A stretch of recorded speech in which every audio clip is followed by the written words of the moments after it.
बिस्मिल्लाहिर्रहमानिर्रहीम। अस्सलाम वालेकुम डियर स्टूडेंट्स, उम्मीद है कि आप सब खैरियत से होंगे। My name is Adeel Mehboob, I am lecturer of computer science. आज की इस वीडियो में हमने OSI मॉडल डिस्कस करना है। चैप्टर नंबर 2 का ये लास्ट टॉपिक है और बहुत इंपॉर्टेंट टॉपिक है। नेटवर्किंग की फील्ड का जो मोस्ट इंपॉर्टेंट टॉपिक है वो है OSI मॉडल। इसमें हम देखेंगे कि OSI मॉडल क्या होता है और इसकी कितनी लेयर्स हैं और ये लेयर्स कैसे काम करती हैं। तो चलते हैं लेक्चर की तरफ। स्टूडेंट्स, OSI मॉडल क्या होता है ये पढ़ने से पहले हम देखते हैं कि OSI मॉडल कब और किसने बनाया था। OSI ये जो वर्ड है इसकी फुल फॉर्म होती है ओपन सिस्टम इंटरकनेक्शन। इसको ISO वालों ने बनाया था, इंटरनेशनल ऑर्गेनाइजेशन स्टैंडर्ड।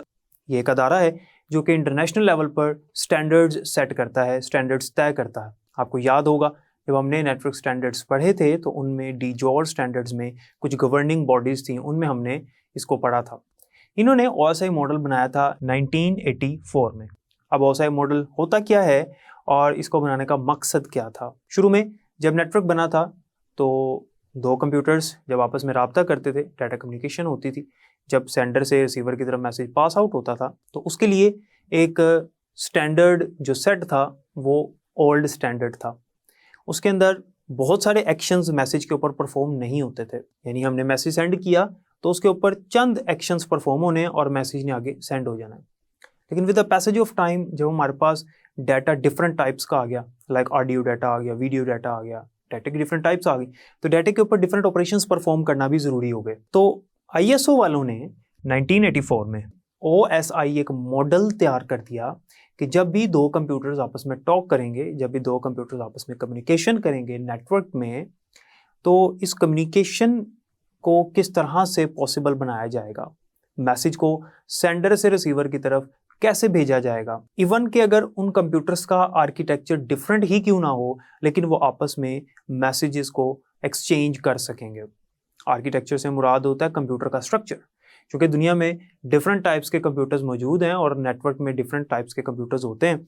तो एक कंप्यूटर अगर दूसरे को मैसेज भेज रहा है और दोनों का आर्किटेक्चर डिफरेंट है, इस सूरत हाल में भी मैसेज जो है वो सेंड हो सकता है। यही तो हमारा OSI मॉडल है जो कि ये डिटरमिन करता है कि किस तरह से मैसेज को सेंड करना है। OSI मॉडल में 7 लेयर्स काम करती हैं। अब ये लेयर्स क्या हैं, लेयर्स से मुराद क्या है? बहुत ही आसान वर्डिंग में अगर मैं आपको समझाऊं तो वो ये है कि ये जो लेयर्स हैं इनका मतलब है ये स्टेप्स हैं। देखें, इस चीज़ को समझिएगा ज़रा। जब हम मैसेज सेंड करते हैं, जब एक सेंडर कंप्यूटर मैसेज सेंड करता है तो हमें क्या लगता है कि हमने मैसेज सेंड किया और वो आगे सेंड हो गया। इतना सिंपल नहीं होता। जब हम मैसेज सेंड करते हैं तो उसके ऊपर कुछ ऑपरेशंस, कुछ एक्शंस परफॉर्म होते हैं, फिर जाके वो हमारे कंप्यूटर से या मोबाइल से बाहर निकलता है, फिर वो रिसीवर कंप्यूटर तक पहुंचता है। जब वो रिसीवर कंप्यूटर तक पहुंचता है तो वहां पे दोबारा उसके ऊपर कुछ एक्शंस, कुछ ऑपरेशंस परफॉर्म होते हैं, फिर वो कंप्यूटर के अंदर एंटर होता है और फिर वो नजर आता है रिसीवर को और फिर वो उसको यूज करता है मैसेज को। तो ये जो ऑपरेशंस परफॉर्म हो रहे हैं सेंडर कंप्यूटर पे और रिसीवर कंप्यूटर पे, ये स्टेप्स हैं, ये step by step operations perform होते हैं, फिर जाके हमारा मैसेज आगे ट्रांसमिट होता है। इन स्टेप्स को असल में लेयर्स का नाम दिया हुआ है और ये जो लेयर्स हैं ये OSI मॉडल की लेयर्स हैं। OSI मॉडल जो इन्होंने बनाया ये एक प्रोसेस है जिसके तहत हमारा मैसेज एक जगह से दूसरी जगह सेंड होता है। OSI मॉडल को फॉलो करते हुए हमारा कंप्यूटर डिसाइड कर लेता है कि मैसेज को किस तरह से सेंड करना है, क्योंकि OSI मॉडल में कुछ स्टैंडर्ड्स तय हुए हैं, उन्हीं स्टैंडर्ड्स को फॉलो किया जाता है। OSI मॉडल में जो हमारे पास अपर लेयर्स होती हैं, जो शुरू में काम कर रही होती हैं, शुरू की जो 3 लेयर्स होती हैं, वो इस बारे में डिसाइड करती हैं, इस बारे में प्रोसेस करती हैं कि मैसेज को हमारे एप्लीकेशन प्रोग्राम के साथ किस तरह से कनेक्टिविटी देनी है और नेटवर्क के साथ कैसे कनेक्टिविटी देनी है। यानी जो मैसेज है हमारा और जो हमारा एप्लीकेशन प्रोग्राम है, एप्लीकेशन प्रोग्राम क्या होता है, जिसके ज़रिए से हम मैसेज भेज रहे हैं। फॉर एग्जांपल अगर हम व्हाट्सएप से मैसेज भेज रहे हैं तो व्हाट्सएप हमारा एप्लीकेशन प्रोग्राम है। अगर हम मोबाइल की एप्लीकेशन यूज़ करें मैसेज सेंड करने वाली, जो मोबाइल के अंदर पहले से मैसेज की ऐप होती है, तो वो हमारा एप्लीकेशन प्रोग्राम है। अगर इंस्टाग्राम से भेज रहे हैं तो वो एप्लीकेशन प्रोग्राम है। सो व्हाटएवर जो भी एप्लीकेशन प्रोग्राम है आपका, जो भी आपकी एप्लीकेशन चल रही है मोबाइल में या कंप्यूटर में, उस एप्लीकेशन प्रोग्राम का मैसेज के साथ और फिर उस मैसेज का नेटवर्क के साथ कैसे ताल्लुक कायम करना। तो ये हमारी जो एप्लीकेशन और नेटवर्क है इसके साथ और हमारे मैसेज के साथ इन अपर लेयर्स का कंसर्न होता है। जबकि जो लोअर लेयर्स होती हैं, जो एंड वाली लेयर्स होती हैं, इनका ये कंसर्न होता है कि नेटवर्क के जरिए जब मैसेज सेंड करना है तो वो मैसेज जो है वो फिजिकल मीडियम के थ्रू कैसे ट्रांसमिट होगा, मैसेज जो है वो किस तरह से ट्रांसमिट होगा सेंडर से रिसीवर की तरफ। तो जो अपर लेयर्स थी उनका काम था मैसेज और हमारे एप्लीकेशन प्रोग्राम और नेटवर्क का, वो उनके साथ डील कर रही हैं। और जो लोअर लेयर्स हैं उनका काम है कि मैसेज किस तरह से आगे मीडियम के ऊपर पास आउट होगा और किस तरह से ट्रांसमिट होगा। अब इनकी तरतीब आपने याद रखनी है क्योंकि ये एक सीक्वेंस में है और ये स्टेप बाय स्टेप होता है काम सारा। जब भी सेंडर कंप्यूटर से हम मैसेज सेंड करते हैं तो सेंडर कंप्यूटर जो होता है उसके ऊपर जो तरतीब है वो मैं आपको बताने लगा हूँ। लेकिन जब यही मैसेज जाएगा रिसीवर कंप्यूटर पे तो रिसीवर कंप्यूटर पे यही OSI मॉडल जब फॉलो किया जाएगा तो वहाँ पर यही लेयर्स रिवर्स में काम करेंगी। तो पहले देखते हैं कि एप्लीकेशन लेयर जो है वो सबसे पहले काम करती है किसमें, सेंडर कंप्यूटर में। तो application layer is the top most layer when we transmit data in OSI model. तो OSI मॉडल में जो टॉप मोस्ट लेयर होती है वो कौन सी होती है, एप्लीकेशन लेयर होती है। एप्लीकेशन लेयर के बाद आती है प्रेजेंटेशन लेयर। ये सेंडर कंप्यूटर की तरतीब बता रहा हूं मैं आपको। एप्लीकेशन, उसके बाद प्रेजेंटेशन, उसके बाद सेशन लेयर नंबर 3 पे, नंबर 4 पे आती है ट्रांसपोर्ट लेयर, नंबर 5 पे आती है नेटवर्क लेयर, नंबर 6 पे आती है डाटा लिंक लेयर और नंबर 7 पे आती है फिजिकल लेयर। तो ये 7 लेयर्स थी जो कि एप्लीकेशन कंप्यूटर पे इस तरतीब से चलती हैं, यानी सेंडर कंप्यूटर पे जो सा कंप्यूटर एप्लीकेशन को यूज करते हुए मैसेज भेज रहा है वो सेंडर कंप्यूटर, एप्लीकेशन कंप्यूटर। और जब मैसेज सेंड हो जाएगा रिसीवर कंप्यूटर तक पहुंचेगा तो रिसीवर कंप्यूटर पे यही OSI मॉडल जब फॉलो किया जाएगा तो रिवर्स में ये लेयर्स काम करेंगी, यानी पहले फिजिकल लेयर, उसके बाद डाटा लिंक लेयर, उसके बाद network layer and so on, इस तरह से एप्लीकेशन लेयर तक। तो अब हम ये समझने लगे हैं कि ये लेयर्स कैसे काम करती हैं और रिसीवर कंप्यूटर पे कैसे रिवर्स में काम करेंगी। तो इस लेक्चर को ध्यान से समझना है। इस लेक्चर को समझने के बाद आपको पता चल जाएगा कि जब भी हम मैसेज भेजते हैं तो किस तरह से सेंड होता है। ऐसा नहीं है कि हमने सेंड किया तो वहाँ पे पहुँच गया बस, इतना सिंपल नहीं होता। इसके ऊपर डिफरेंट ऑपरेशंस, डिफरेंट लेयर्स काम करती हैं, डिफरेंट टाइप्स के प्रोटोकॉल्स काम करते हैं, फिर जाके मैसेज आगे पहुँचता है। तो सबसे पहले जब सेंडर कंप्यूटर पे सेंडर ने मैसेज लिखा, मैसेज टाइप किया किसी भी एप्लीकेशन प्रोग्राम को यूज करते हुए और उसने सेंड के बटन पे टैप कर दिया, क्लिक कर दिया, तो अब सबसे पहली जो लेयर वर्किंग में आएगी वो होगी एप्लीकेशन लेयर। एप्लीकेशन लेयर क्या काम करेगी, ये हमें सर्विसेज प्रोवाइड करेगी यूजर एप्लीकेशन को। वो एप्लीकेशन प्रोग्राम जिसके जरिए से मैसेज सेंड कर रहे हैं उसका हमारे नेटवर्क के साथ ताल्लुक कायम करेगी। एप्लीकेशन लेयर ये चेक करेगी कि हमारा नेटवर्क और एप्लीकेशन प्रोग्राम दोनों ठीक हैं, दोनों दुरुस्त हैं और हमारा जो यूजर कम्युनिकेशन है नेटवर्क के साथ क्या वो कायम है। ये हमारी एप्लीकेशन लेयर का काम है। एप्लीकेशन लेयर पे डिफरेंट प्रोटोकॉल्स चल रहे होते हैं। अब प्रोटोकॉल्स आपको याद होंगे, हमने पढ़ा था कि set of rules for sending end receiving data over the network is called protocol. तो एप्लीकेशन लेयर पे डिफरेंट प्रोटोकॉल्स चल रहे होते हैं जिनमें हमारे पास FTP होता है, HTTP होता है, HTTPS होता है और SMTP होता है। ये डिफरेंट प्रोटोकॉल्स हैं। ये जो FTP है फाइल्स ट्रांसफर प्रोटोकॉल आप पहले पढ़ चुके हैं। इस तरह से HTTP है हाइपर टेक्स्ट ट्रांसफर प्रोटोकॉल या hyper text transfer protocol secure, S stands for. और जो SMTP होता है सिंपल मेल ट्रांसफर प्रोटोकॉल। ये डिफरेंट प्रोटोकॉल्स चलते हैं एप्लीकेशन लेयर के ऊपर। एप्लीकेशन लेयर जब ये काम कर लेती है यूजर एप्लीकेशन और नेटवर्क की कनेक्टिविटी चेक कर लेती है कि नेटवर्क और एप्लीकेशन प्रोग्राम दोनों ठीक हैं, बिल्कुल मैसेज पास आउट हो सकता है। ये काम करने के बाद एप्लीकेशन लेयर मैसेज को ट्रांसमिट कर देती है नेक्स्ट लेयर को, and the next layer is presentation layer. Presentation layer जो है ये 4 काम करती है। ये चारों काम आपने बड़ी ध्यान से समझने हैं। प्रेजेंटेशन लेयर एप्लीकेशन लेयर से मैसेज को रिसीव करने के बाद इसके ऊपर 4 काम करती है। देखिए मैसेज जो है वो किसी भी फॉर्म में हो सकता है, जैसे हमने पढ़ा था कि message can be in the form of audio, video, document और इमेज फाइल। तो कोई भी मैसेज है, इवन कि हमने टेक्स्ट ही क्यों ना लिखा हो, हेलो लिख के भेज रहे हो हम, तो ये जो हेलो है, ये जो भी मैसेज है, इसने सबसे पहला जिसके ऊपर काम होना है, जो प्रेजेंटेशन लेयर ने करना है, दैट इज कोड कन्वर्जन। उसके बाद डाटा ट्रांसलेशन, फिर इनक्रिप्शन और फिर लास्ट पे कंप्रेशन।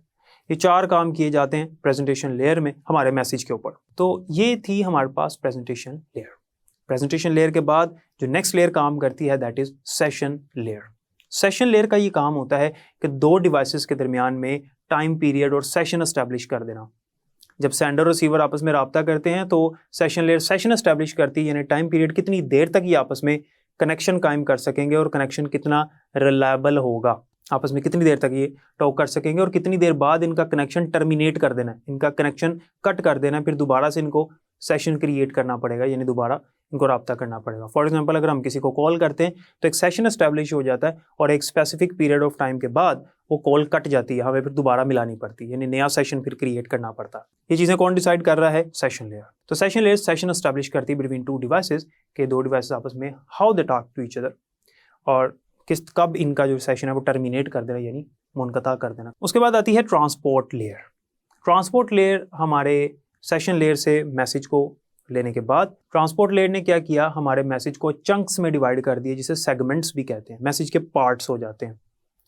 अगर हम मैसेज किसी को भेजें जिसमें इमेज भी है, ऑडियो भी है, और मतलब हमने कोई फाइल अटैच की है, जैसे ईमेल के अंदर हम अटैचमेंट कर देते हैं, तो उसके सेगमेंट्स बन जाएंगे। ये काम होता है ट्रांसपोर्ट लेयर का। इसके अलावा एरर हैंडलिंग भी करती है ट्रांसपोर्ट लेयर, अगर कोई एरर वगैरह है तो उसको भी हैंडल करती है। नेक्स्ट हमारे पास नेटवर्क लेयर आती है। अब नेटवर्क लेयर क्या क्या काम करती है? नेटवर्क लेयर जो है वो सेगमेंट्स को भी मजीद डिवाइड कर देती है पार्ट्स में, टुकड़ों में, जिनको हम कहते हैं डाटा पैकेट्स। हमारा जो मैसेज है वो एज इट इज़, अगर लेंथी मैसेज है तो वो एज इट इज़ सेंड नहीं होता, उसके पार्ट्स हो जाते हैं, जिनको हम क्या कहते हैं? डाटा पैकेट्स, या सिंपली पैकेट्स भी कहते हैं। इन पैकेट्स को नेटवर्क लेयर जो है वो एड्रेसेस भी लगाती है कि पैकेट नंबर 1 है, 2 है, 3 या 4। फॉर एग्जाम्पल एक मैसेज लिखा हुआ है एक पैराग्राफ का, उस मैसेज के 5 पार्ट्स हो गए, तो हर पार्ट को एड्रेस लगेगा। एड्रेस इस वजह से लगेगा ताकि जब रिसीवर कंप्यूटर पे पहुंचे, यही पैकेट्स पैकेट बाय पैकेट जब मैसेज पहुंचे, तो रिसीवर कंप्यूटर पे जो लेयर चल रही, यही नेटवर्क लेयर, वो इसको दोबारा से रीअसेंबल कर देगी। रीअसेंबल से क्या मुराद है? इसको दोबारा कंबाइन कर देगी एक सीक्वेंस में, तरतीब में। अगर एड्रेस नहीं लगा होगा तो हो सकता है वो पैकेट नंबर 2 पहले लगा दे, पैकेट नंबर 3 बाद में लगा दे, तो मैसेज जो लिखा हुआ था उसकी सेंस ही नहीं बनेगी। इसलिए उसको एक तरतीब में लगा दिया जाता है रिसीवर कंप्यूटर में, और वहाँ की जो नेटवर्क लेयर है वो ये काम करती है। यहाँ की नेटवर्क लेयर ने पैकेट्स बनाए, वहाँ की नेटवर्क लेयर ने क्या किया? उन पैकेट्स को असेंबल कर दिया, और उनको जब कंबाइन किया तो एक तरतीब से अकॉर्डिंग टू द एड्रेसेस कर दिया। और नेटवर्क लेयर एक और काम करती है, और वो ये है कि बेस्ट रूट तलाश करती है। बेस्ट रूट से मुराद है कि इन पैकेट्स को किस रूट से भेजना है। जिस तरह से हमारे यहाँ ट्रैफिक होती है, सड़कों पे गलियों में ट्रैफिक होती है, तो हम बेस्ट रूट देखते हैं जहाँ ट्रैफिक कम हो। इसी तरह से नेटवर्क लेयर भी ये देखती है। नेटवर्क ट्रैफिक कहते हैं इस चीज़ को, यानी जिस पॉइंट पे, जिस बूस्टर पे ज़्यादा सिग्नल्स हैं, या जिस लोकेशन पर सिग्नल्स ज़्यादा हैं, सिग्नल्स की तादाद ज़्यादा है, इसका मतलब है वहाँ पर नेटवर्क ट्रैफिक ज़्यादा है। और जहाँ नेटवर्क ट्रैफिक ज़्यादा होती है वहाँ पे सिग्नल्स का आपस में कोलाइड करने के चांसेस ज़्यादा होते हैं, मैसेज के ज़ाया होने के चांसेस होते हैं। तो नेटवर्क लेयर जो है वो बेस्ट रूट तलाश करती है कि कौन से रूट से मैसेज को आगे भेजना। और फिर जो है वो बेस्ट रूट तलाश करने के बाद ये जो इसे कहते हैं रूटिंग प्रोसेस, रूटिंग प्रोसेस का काम भी करती है नेटवर्क लेयर। बेस्ट रूट से हमारे पैकेट्स को भेजती है। ज़रूरी नहीं है कि एक ही रूट से सारे पैकेट्स जाएँ, डिफरेंट रूट से भी पैकेट्स जा सकते हैं। उसके बाद नेक्स्ट आती है data link layer. Data link layer का जो ताल्लुक होता है वो हमारे नेटवर्क कार्ड के साथ होता है। हमारा जो नेटवर्क कार्ड है हमारे कंप्यूटर में लगा होता है, हमारी डाटा लिंक लेयर जो है वो उस कार्ड के साथ हमारे मैसेज का ताल्लुक बना देती है। क्योंकि जो कार्ड हमारे कंप्यूटर में लगा है, नेटवर्क कार्ड, उसी ने फिर आगे कन्वर्ट करना है मैसेज को, किसमें? एनालॉग सिग्नल्स में, ताकि हमारा जो मैसेज कंप्यूटर से बाहर निकल सके और सिग्नल्स में आगे ट्रैवल हो सके और रिसीवर तक पहुंच सके। क्योंकि अभी तो वो कंप्यूटर में 0-1 में, तो जब उसने बाहर निकलना तो उसने कन्वर्ट होना। तो डाटा लिंक लेयर जो है वो एक तो ये काम करती है। इसके अलावा एरर के जो नोटिफिकेशन होते हैं, एरर हैंडलिंग नोटिफिकेशन, उनको हैंडल करती है। हैंडल एरर नोटिफिकेशन, ये इसका काम है। यानी जो एरर अगर कोई आ गया है तो उसका नोटिफिकेशन शो करना है सेंडर कंप्यूटर को कि भाई आपके मैसेज में ये प्रॉब्लम है, आपके मैसेज में ये एरर है, तो वो डाटा लिंक लेयर हमें बता देती है। अगर तो सब कुछ सक्सेसफुली हो जाता है, जो हमारा नेटवर्क कार्ड है उसके साथ कम्युनिकेशन सक्सेसफुली कायम हो जाता है, तो फिर नेक्स्ट लेयर जो काम करती है वो है लास्ट पे फिजिकल लेयर। फिजिकल लेयर का ये काम होता है कि हमारे मैसेज को कन्वर्ट करवाना किसके अंदर? एनालॉग सिग्नल्स के अंदर, ताकि वो आगे मैसेज मोबाइल से बाहर निकल सके या कंप्यूटर से बाहर निकल सके। तो ये जो 7 काम हुए हैं, ये मैसेज के ऊपर जो एक्शंस परफॉर्म हुए हैं, ये कंप्यूटर के अंदर रहते हुए हैं। कंप्यूटर के अंदर ही था अभी हमारा मैसेज। एट द एंड जब फिजिकल लेयर ने काम किया, फिर मैसेज हमारा कंप्यूटर से बाहर निकला और फिर वो आगे सेंड हुआ। अब जब ये मैसेज पहुंच जाएगा रिसीवर कंप्यूटर पे, तो वहां पे सबसे पहले कौन सी लेयर काम करेगी? रिवर्स में फिजिकल लेयर।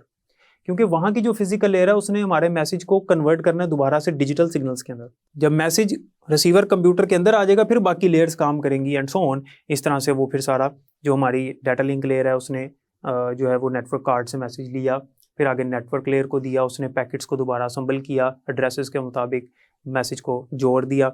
इसी तरह से फिर सेशन लेयर ने देखा, फिर जो हमारे पास ट्रांसपोर्ट लेयर थी, फिर सेशन लेयर, फिर प्रेजेंटेशन लेयर में इंक्रिप्शन से डिक्रिप्शन हो गई, और फिर एप्लीकेशन लेयर के पास जब गया तो एप्लीकेशन लेयर ने क्या किया, एप्लीकेशन लेयर ने उस मैसेज को हमारी एप्लीकेशन प्रोग्राम के साथ लिंक किया, तो साथ ही हमें नोटिफिकेशन आ जाएगा कि भाई आपको मैसेज आया, तो रिसीवर कंप्यूटर को फिर नोटिफिकेशन आएगा। इसका मतलब यह है कि मैसेज आने से पहले आधा सेकंड का टाइम होता है, जितने काम हुए आधे से भी आधे सेकंड का, नैनो सेकंड के अंदर ये सारे काम हो जाते हैं। एक टाइम था जब मैसेज आ जाता था कंप्यूटर के अंदर या मैसेज के अंदर तो 3-4 सेकंड लग जाते थे ये OSI मॉडल वाली 7 लेयर्स चलने में, लेकिन अब बहुत जल्दी हो जाता है, हमें पता ही नहीं चलता। तो फिर जाके जब उसको नोटिफिकेशन रिसीव होगा तो वो कहेगा अभी अभी मैसेज आया, तो उस मैसेज को देख लेगा क्योंकि वो दोबारा से कन्वर्ट हो चुका है वापस अपनी असली हालत में। तो ये था OSI मॉडल और ये इस तरह से रिसीवर और सेंडर कंप्यूटर पे काम करता है। उम्मीद है कि इसकी समझ आ गई होगी। तो स्टूडेंट्स, जैसा कि आपने देखा कि OSI मॉडल क्या होता है और जब दो डिवाइसेस आपस में रब्ता करती हैं, यानी सेंडर और रिसीवर जब आपस में डाटा कम्युनिकेट करते हैं, तो किस तरह से मैसेज हमारा सेंडर से निकल के रिसीवर तक पहुंचता है और रिसीवर पे किस तरह से मैसेज रिसीव होता है। उसके लिए हमने जो मॉडल पढ़ा वो OSI मॉडल था और हमने देखा कि इसके अंदर जो 7 स्टेप्स हैं यानी जो 7 लेयर्स हैं वो किस तरह से काम करती है। हर लेयर जो है वो किस तरह से प्रोसेस होती है और हमारे मैसेज के ऊपर कौन कौन से ऑपरेशंस परफॉर्म करती है। तो अब आपको उम्मीद है कि OSI मॉडल क्लियर हो गया होगा। बुक्स एक दफ़ा रीड कीजिएगा, मज़ीद क्लियर हो जाएगा।